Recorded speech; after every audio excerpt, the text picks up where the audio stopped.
So, all of us knowing that the world isn't a perfect place, there's always that possibility that we can be attacked by an atomic bomb or a nuke.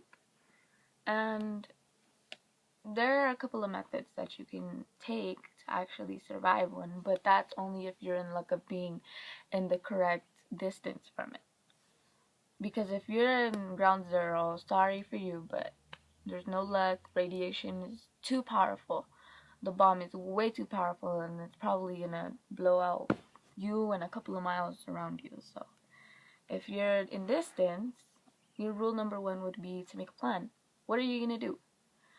What if it does happen? What if it's just a warning? Are you mentally prepared to bring it on? Rule number two, you have to have food. Otherwise, how are you gonna survive? You need food that won't be rotten or won't get like moldy very easily.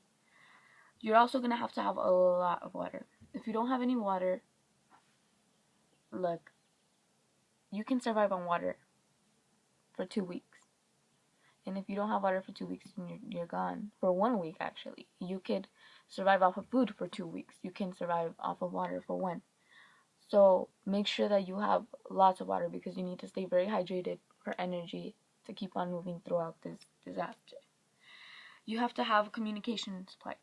You have to know where to call, how to call. If you're in need of help, you're going to need a lot of communication supplies. That's very important.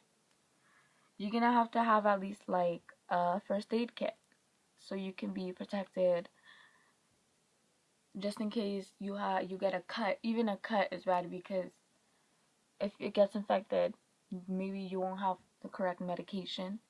So you have to take care of that cut so that you don't get fevers or you don't get a cold or you're not exposed to any kind of infections that'll weaken you. So you're just gonna have to have an eye on the news. You're gonna have to check up on the news and see what's going on, because if there's an atomic bomb coming your way, you have to run.